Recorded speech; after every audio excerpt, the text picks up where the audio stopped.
No electoral reform in Dominica before next month's elections, and in sport, regional Super 50 reigning champion CCC Marooners dumped out of the competition. I'm Ricardo Roberts and this is Caribbean in 10 for Tuesday, November 26, 2019. I'll be back with the details after the break.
Dominica's Prime Minister Roosevelt Skerrit says electoral reform cannot be undertaken before the December 6th general election.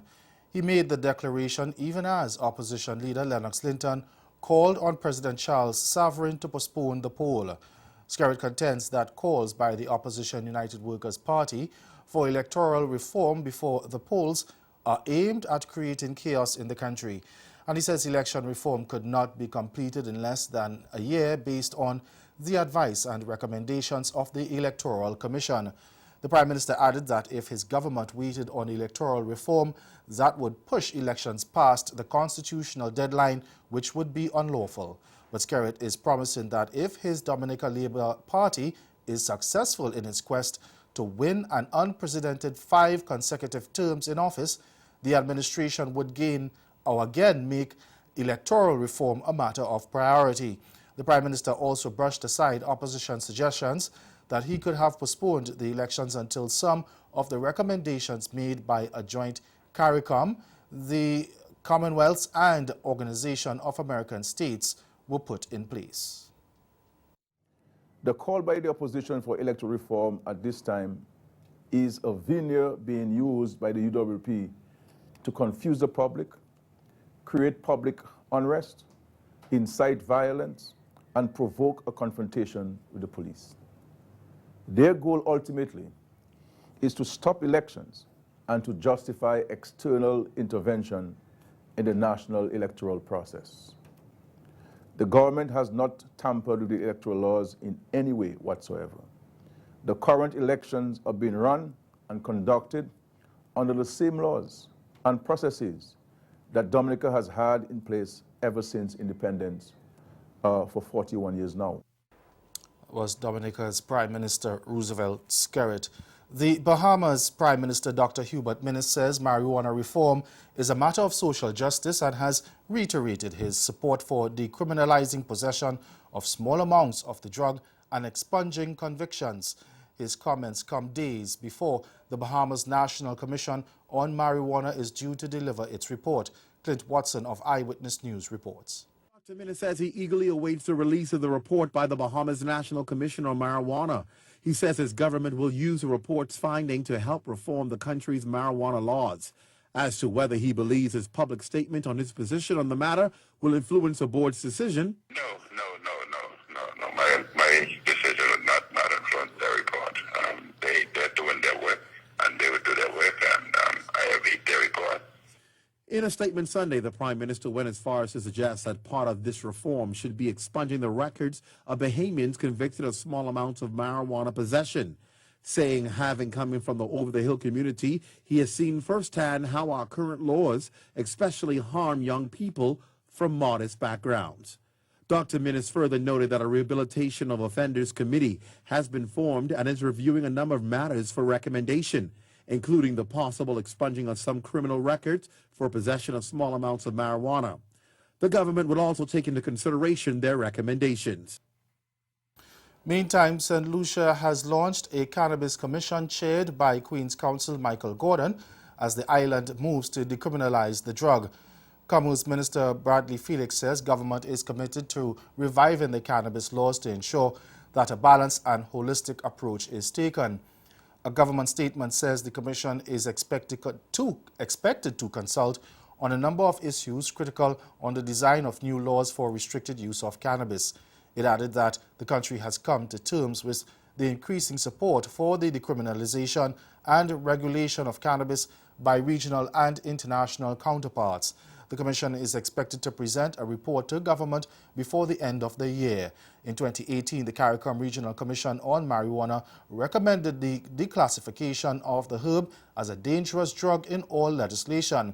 It also recommended a reclassification as a controlled substance. And stay with us, your Midday Sport is next.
Paul Palmer's maiden list 100 went in vain as reigning champions CCC Marooners said goodbye to the Regional Super 50 Cup with a 51-run defeat to Minnows, Canada yesterday.